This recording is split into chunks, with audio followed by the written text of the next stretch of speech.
Hey there, everyone. This is Adrienne Everheart. I recently lost my house to fire about a little bit over 2 months ago. And I wanted to share my story with you and about where to live after your house burns down for those especially suffering from in the California fires, the California wildfires, and the fires that are just taking all over the state of California.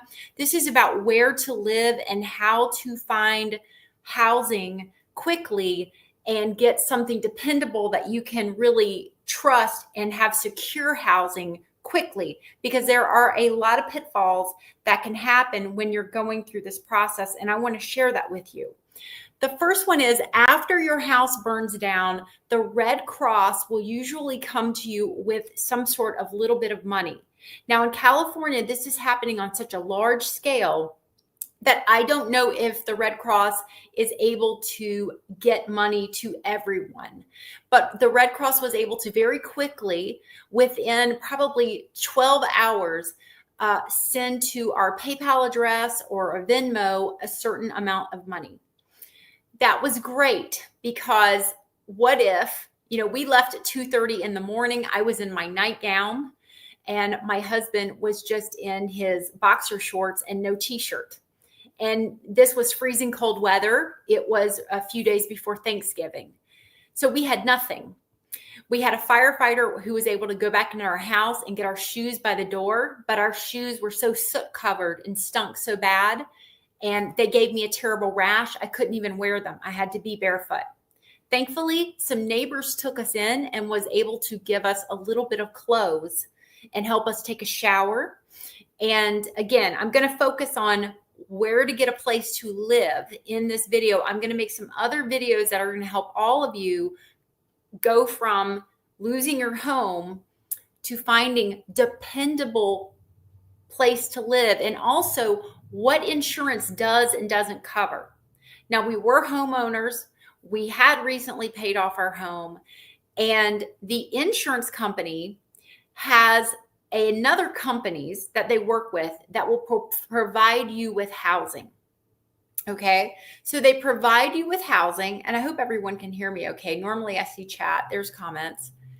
They provide you with housing, and they give you an amount of money that is based on the value of what you were currently living in.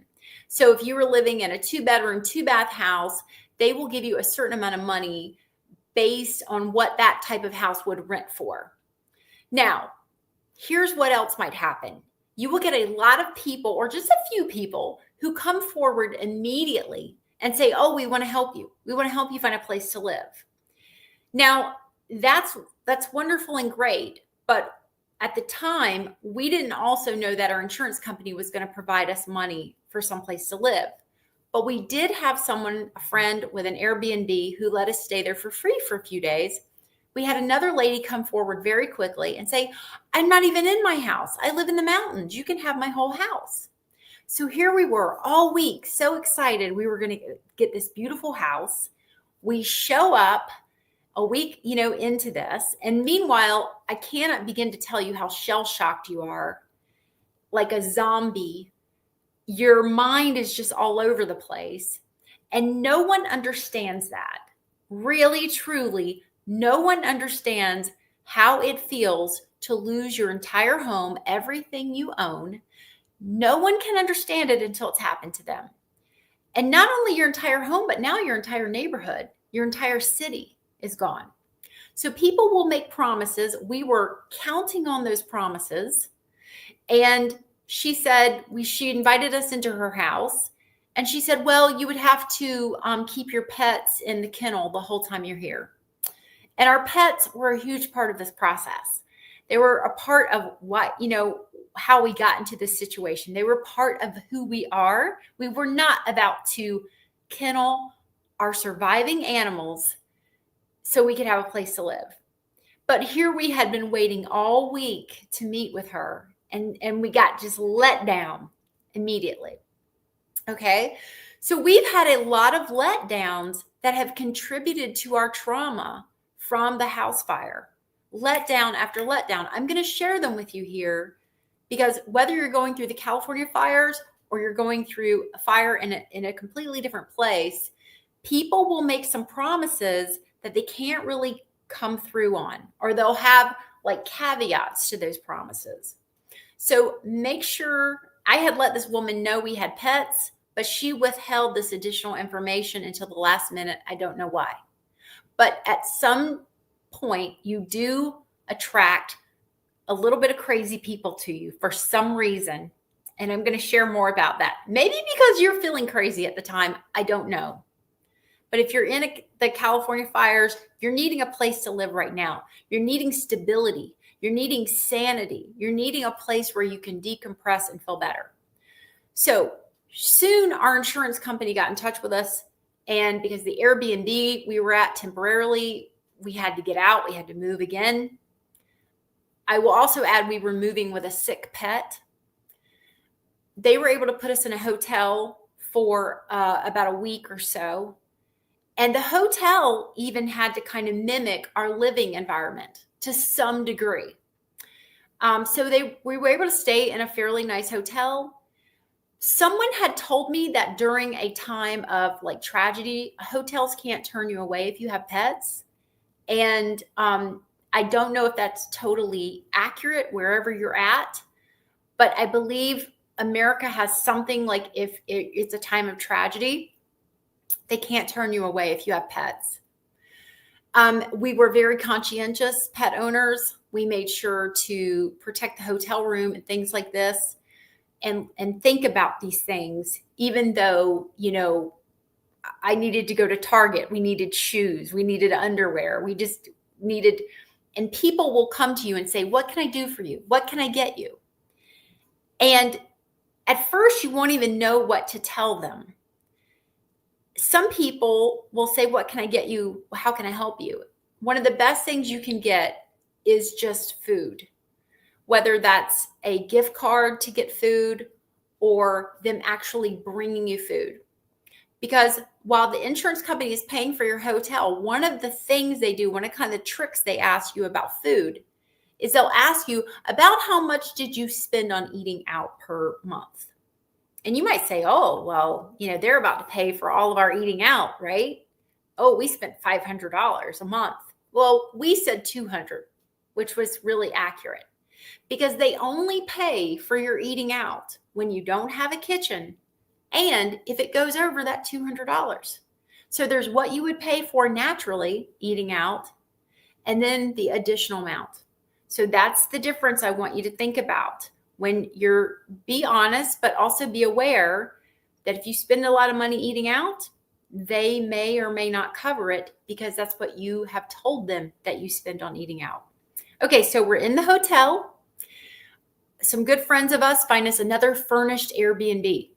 This is a great way to go because we had the person, the owner of the house, she has a furnished Airbnb, and she said, you know what, I'll cancel my Airbnbs.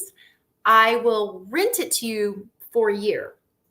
Well, very soon I was speaking to this owner and realizing she was a lot of going back, keeping me on the phone for like an hour and a half, telling me stories. And I'm trying to be polite because I really want to live in her house. You know, it's a beautiful house. But I'm just going to say it. She just seemed off and she seemed kind of crazy. And come to find out, I was smart enough to negotiate a shorter lease. She had wanted something like $4,500 deposit. Your insurance company won't pay that deposit. You have to pay that out of your pocket. And if the homeowner finds something wrong with the house when you leave, you don't get that money back. So be very cautious going into a lease and negotiating this. Now, again, the insurance company has a company that finds housing for you. And they'll send you some houses in the area that are available. But if you can find an Airbnb and find someone who, or a VRBO, and find someone who can rent to you on a lease, that's the way to go. All right. And watch out for the deposit. So meanwhile, we move into the Airbnb. We're so happy. But immediately we find out we have no hot water, or we have very intermittent hot water. And it's not very hot. And then I kind of noticed we're smelling gas. So the homeowner was slow to get out a licensed plumber. She was sending like handymen. Then I'm smelling gas smells. They had replaced the hot water heater, but we still had no hot water. Then I'm smelling gas. We had 7 gas leaks at this house. We had to evacuate this house and go back to the hotel. Now we're being evicted from this house because we actually don't know why, but we know it has something to do with the landlady is responsible for paying our hotel bill and she doesn't want to, from what I can gather in emails. So these are all the things I want you to be aware of. Renting, especially when you're emotional, you're in a fire, you can attract people who go, oh, insurance money. I can have them move into my house, blame everything on them, and get them to pay for it. Here's another example. When we returned to the house after all the workers had been in and out of the house, we see a chunk of the door is like dry rotted and just fell out like a chunk. So the landlady says to us, oh, since you're there, you ruined my door. You have to buy me a new door. You see? See how this works?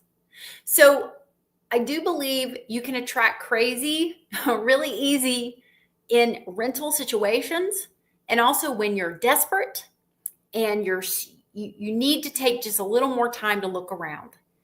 Make sure you're getting a good place. When I came and toured this house, not once did I test the hot water.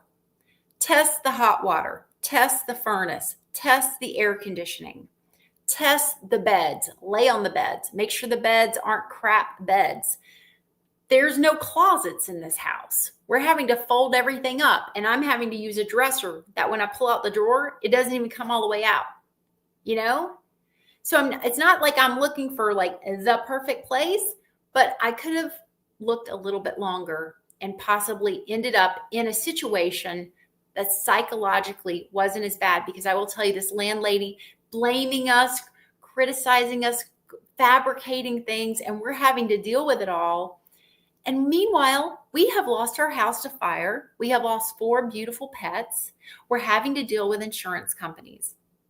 So my best advice to you, if you're in the California fires, you need to find a place to live, is as much as you can, take your time. As much as you can, find the right place, and you're going to have to switch from panic brain to, I really need to make sure this is a good rental situation for me. So important for your psychological health to be in a healthy living situation. All right. So I wanted to share this message with you. Again, my house just burned down. I have some more stories to tell with you, hopefully to help everyone that is going through these California fires right now. Share this video with someone who's going through it, or if you're going through a fire yourself.